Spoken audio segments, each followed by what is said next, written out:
দেখুন, আমি আবার বলছি যে বামপন্থীদের ভুলভাল চিন্তা ভাবনা, অগভীর চিন্তা ভাবনা, নির্বোধ চিন্তা ভাবনার জন্য বাঙালি জাতি পিছিয়ে গেছে। এবং বাঙালি জাতিকে যদি উঠতে হয় তাহলে বামপন্থীরা যেসব ভুলভাল চিন্তা ভাবনা এই সমাজে ছড়িয়ে গেছে তার থেকে উঠতে হবে। আপনি কি বলবেন যে তাহলে আমাদেরকে বাঙালিদের দক্ষিণপন্থী হতে হবে? আমি নিজেও দক্ষিণপন্থী নই, বামপন্থী নই। আমি বলছি না বামপন্থী দক্ষিণপন্থী না, আপনারা বাস্তবপন্থী হন। আপনারা যে কোনো জিনিসকে সঠিক তথ্যের ভিত্তিতে, সত্যের ভিত্তিতে জাজ করুন, তাহলে কোনটা দুধ আর কোনটা জল ব্যাপারটা ঠিক হয়ে যাবে। আমি একটু ইতিহাস দিয়ে শুরু করি। যখন সোভিয়েত ইউনিয়ন ইনট্যাক্ট, ইস্টার্ন ইউরোপের রাজ্যগুলো পোল্যান্ড, লিথুয়ানিয়া, চেকোস্লোভাকিয়া, এরকম প্রায় গোটা 12টা রাজ্য, 12টা দেশ সোভিয়েত কন্ট্রোলে ছিল, সেখানে জোর করে কমিউনিজম বসানো হয়েছিল। তো বাই 89 সোভিয়েত ইউনিয়নের পতনের 1-2 বছর আগেই কিন্তু এই দেশগুলো মুক্ত হতে শুরু করে সোভিয়েত ইউনিয়ন থেকে, এবং তারা সোশ্যালিস্ট ইকোনমি থেকে ক্যাপিটালিস্ট ইকোনমিতে ট্রান্সফর্ম হয়। তো সেই সময় আমাদের বামপন্থীরাও একই কথা বলছিল যে সিআইএ গুপ্তচররা, আমেরিকান গুপ্তচররা পোল্যান্ড থেকে শুরু করে বিভিন্ন দেশে তখন বিক্ষোভ সংগঠিত করে, এবং বিক্ষোভ সংগঠিত করে তারা কমিউনিস্ট জনতার, ডিক্টেটরের পতন ঘটায়, এবং সেই দেশগুলো আস্তে আস্তে ক্যাপিটালিস্ট ইকোনমি, ক্যাপিটালিস্ট গণতন্ত্র, আমেরিকান ধাঁচে গণতন্ত্র সবাই গ্রহণ করে। তো আমার বক্তব্য হচ্ছে যে তখন তো রটানো হয়েছিল যে এসব আমেরিকান সিআইএম, বাইরে সিআইএ সত্যি ইনভলভ ছিল সেখানে, আমেরিকান সাম্রাজ্যবাদ ইনভলভ ছিল বলেই সোভিয়েত ইউনিয়ন ডিসইন্টিগ্রেট করেছিল, এবং ইস্টার্ন ইউরোপের দেশগুলো কমিউনিজম থেকে স্বাধীনতা পেয়ে তারা গণতন্ত্রের পথে আসে। আমার প্রশ্ন হলো এই, আজকে সেই ঘটনার পর 35 বছর কেটে গেছে। সেই 35 বছর কাটার পর আমরা কি দেখতে পাচ্ছি যে পোল্যান্ড, চেকোস্লোভাকিয়া, লিথুয়ানিয়া, আরও এরকম মল্টোভা, আরও অনেকগুলো দেশ আছে। আপনারা সেই দেশগুলোর অর্থনীতি দেখুন, আজকে সেই সব দেশগুলোর অর্থনীতি এবং পশ্চিম ইউরোপের অর্থনীতির থেকে বেটার। তারা ক্যাপিটালিজম ফলো করে অত্যন্ত উন্নত কতগুলো দেশে পরিণত হয়েছে, তাদের অর্থনীতি আজকে সমৃদ্ধ, এবং তাদের কেউই আর সেই কমিউনিজম এবং বামপন্থায় ফিরে যেতে চাইছে না। আজকে আমি যদি পোল্যান্ডের একটা বই দেখি, চেকোস্লোভাকিয়ার একটা বই দেখি, যদি বামপন্থীরা চান বাইরে আমি তাদেরকে হেল্প করতে পারি, সেখানে ইতিহাসে কি লেখা আছে? সেখানে ইতিহাসে কিন্তু দেখানো হচ্ছে যে আমেরিকা তাদেরকে, তাদের যে কমিউনিস্টরা ছিল সেখানে একটা আধিপত্যকামী সত্য, অর্থাৎ ইনারা বলছেন আমেরিকা হচ্ছে ইম্পেরিয়ালিজম, অথচ পোল্যান্ড থেকে শুরু করে, চেকোস্লোভাকিয়া থেকে শুরু করে ইস্টার্ন ইউরোপের যে দেশগুলো, যারা একসময় কমিউনিস্ট ছিল, কমিউনিস্ট শাসনে জোর করে স্ট্যালিন ঢুকিয়েছিলেন, সেখান থেকে আমেরিকা, আপনি আমেরিকার সাম্রাজ্যবাদী বলুন, সেই সাম্রাজ্যবাদী শক্তি এদেরকে মুক্তি দিয়েছিল। তারা আজকে কি লিখছেন? তারা লিখছেন যে না, আমেরিকা আমাদের হেল্প করেছিল, আমাদের মুক্তি সংগ্রামে হেল্প করেছিল। তাদের বই কিন্তু বলছে তারা আমেরিকা আমাদের মুক্তি সংগ্রামে হেল্প করেছিল, তার জন্য আজকে আমরা সোভিয়েত ইউনিয়নের কমিউনিজম থেকে স্বাধীন হতে পারি, আমরা একটা গণতান্ত্রিক রাষ্ট্র হিসেবে আসতে পেরেছি, এবং যার জন্য সেই গণতান্ত্রিক রাষ্ট্র হিসেবে আসার পর থেকে আমাদের প্রভূত উন্নতি হয়েছে। আজকে চেকোস্লোভাকিয়া বা পোল্যান্ড বা রোমানিয়া কোনো পিছিয়ে থাকা দেশের নাম নয়, এরা ইনফ্যাক্ট ওয়েস্টার্ন ইউরোপের যে কোনো দেশের থেকে ভালো করছে। আজকে এদের দেশের আইটি ইন্ডাস্ট্রি সর্বজন বিখ্যাত, রাইট? তো এই যে আপনারা এত চেঁচাচ্ছেন যে ভেনেজুয়েলায় এই হয়েছে, ভেনেজুয়েলায় এন্ড করেছে, আপনাকে ইতিহাসটা দেখতে হবে আজ থেকে 20 বছর বাদে গিয়ে কী হয়। যদি 20 বছর বাদে গিয়ে এটা হয় যে ভেনেজুয়েলাতে এই আক্রমণের ফলে ভেনেজুয়েলায় একটা ঠিকঠাক গণতন্ত্র এলো, ভেনেজুয়েলা ক্যাপিটালিজমের পথে আবার ফিরে এলো, এবং তার জন্য ভেনেজুয়েলা সমৃদ্ধ হলো, সেখানে কি লেখা হবে যে হুগো সাভেজ এবং মাদুরো, এরা দুজন ছিল চীনের দালাল, ইরানের দালাল, ভ্রান্ত লেফটিস্ট। মাদুরোকে বলা হবে একটা ক্রিমিনাল, খুনি, যে cartel of the sun, actually একজনের ডাক পাচারকারী একজন লোক, যে বেসিক্যালি ক্ষমতা দখল করে গোটা দেশটাকে একটা নৃশংস পথে ফেলে দিয়েছিল। গোটা দেশের অর্ধেকের একটু অল্প লোক, মানে দেশের বাইরে, ভেনেজুয়েলার প্রায় 80 লক্ষ লোক, 3 কোটি একটা লোকের জনসংখ্যা, তার মধ্যে 80 লক্ষ, প্রায় 1/3 পপুলেশনকে দেশ ছাড়তে বাধ্য করেছিল, রাইট? এই তো হবে তখন মাদুরোর সম্বন্ধে ইতিহাস লেখা। তখন কি বলবে? তখন তো তারা আমেরিকানদেরকে লিবারেটারি বলবে, যে যেভাবে আজকে ইস্টার্ন ইউরোপের বইগুলোতে লেখা হয় যে আমেরিকানরা তাদেরকে মুক্ত করেছে, তেমন সেখানেও কিন্তু লেখা হবে যে আমেরিকানরা তখন আমাদের এই প্রতিরোধ, এই বামপন্থীদের বিরুদ্ধে প্রতিরোধ সংগ্রামে সাপোর্ট করেছিল বলেই আজকে আমরা একটা সফল দেশ হিসেবে ভেনেজুয়েলা আবার ঘুরে দাঁড়াতে পেরেছি। তো ইতিহাস একদিনে লেখা হয় না। আজকের এই একদিনের এই ঘটনায় যেটা ঘটে গেল তাতে ইতিহাস লেখা হবে না। সেকেন্ডলি যেটা হয়েছে, এই মুহূর্তে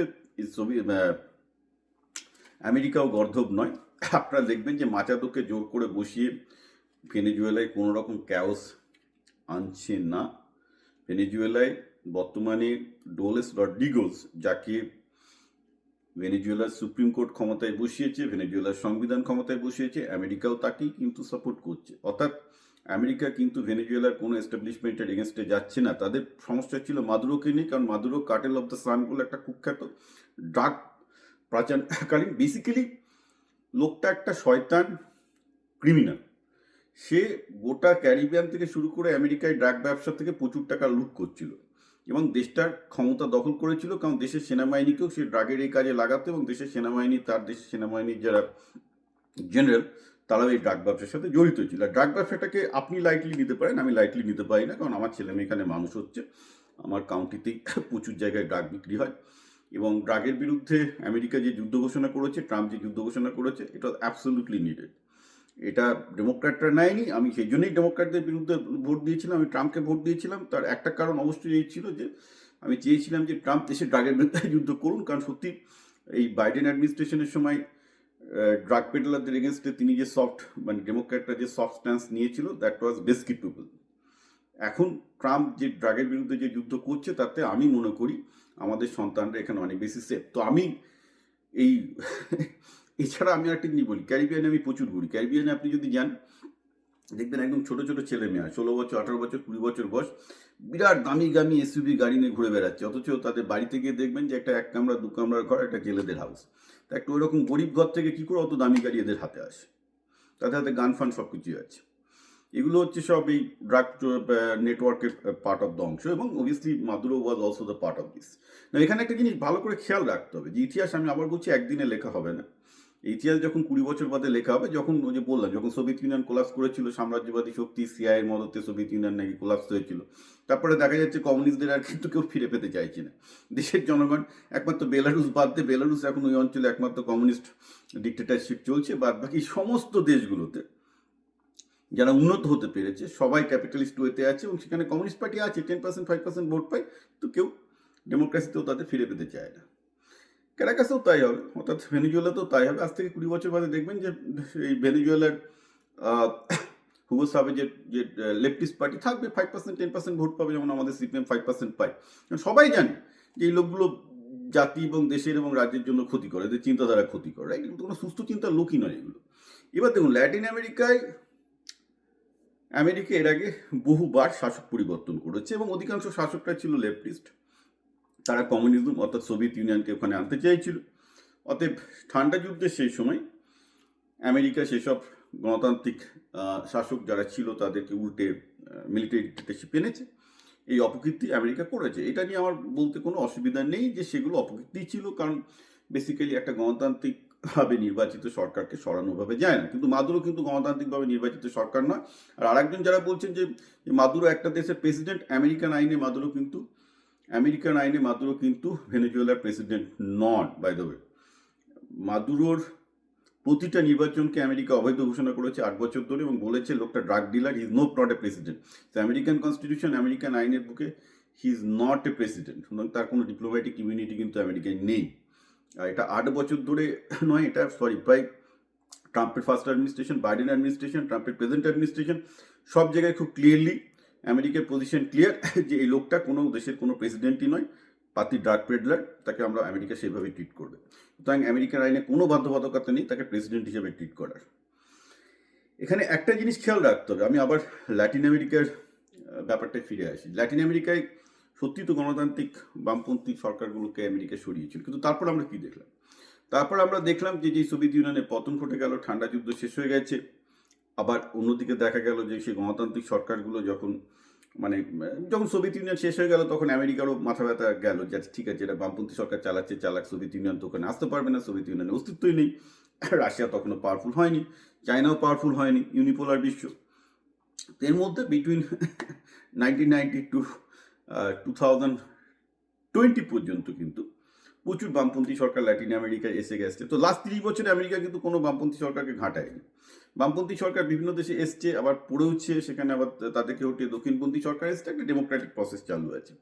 মজার ব্যাপার, আমি পেরুতে গিয়েছিলাম, এবং অন্যান্য ল্যাটিন আমেরিকার দেশগুলো সম্বন্ধে যেটুকু দেখি, তো পেরুর বামপন্থা আমার যথেষ্ট ভালো লেগেছিল। এবং একটা মজার ব্যাপার হচ্ছে পেরুর বামপন্থা কিন্তু পশ্চিমবঙ্গের বামপন্থার মতো একদম নয়।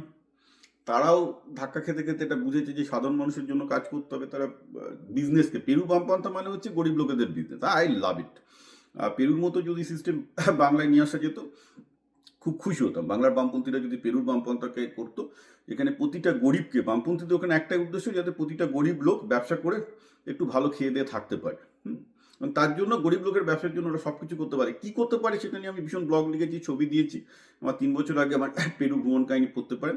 It's not about the leftist, it's about the fact যে তারাও বুঝেছে যে জনগণের সাথে থাকতে হবে। তো লাস্ট 30 বছর এসব হয়নি, কিন্তু এরপরে পরিবর্তন যেটা হয়ে গেছে এখন, যে চায়না এবং রাশিয়া এই ধরনের জায়গাগুলোতে, যেখানে ধরুন লেফটিস্ট গভর্নমেন্ট তৈরি হয়েছে, ক্যারিবিয়ান এবং ল্যাটিন আমেরিকা এগুলো, তারা সেখানে আসছে, সেখানে ঘাঁটি তৈরি করছে, সেখানে টাকা দিচ্ছে। আমি ক্যারিবিয়ানে তো ঘুরছি, ক্যারিবিয়ানের প্রতিটা কনস্ট্রাকশন চায়নাতে হয়, মানে চাইনিজ কোম্পানিগুলো কনস্ট্রাক্ট করছে। ইনফ্যাক্ট আমি যেখানে ডমিনিকাতে ছিলাম, আশেপাশে যতগুলো বিল্ডিং হচ্ছে সব চাইনিজ কনস্ট্রাকশন কোম্পানি। আমি সেন্ট লুসিয়াতে গিয়ে দেখছি যতগুলো বিল্ডিং কনস্ট্রাকশন হচ্ছে সব চাইনিজ কোম্পানি। আমি জানতাম এর বিরুদ্ধে কিছু একটা হতে চলেছে, এটা খুব অবভিয়াস যে আমেরিকাটা বেশি দিন সহ্য করবে না। তো এই যে ভেনেজুয়েলায় এটা যেটা হলো, এটা কিন্তু এর সাথে তেল ফেলে সম্পর্ক নেই। আমি সেটা নিয়ে আরেকটা বিল করবো।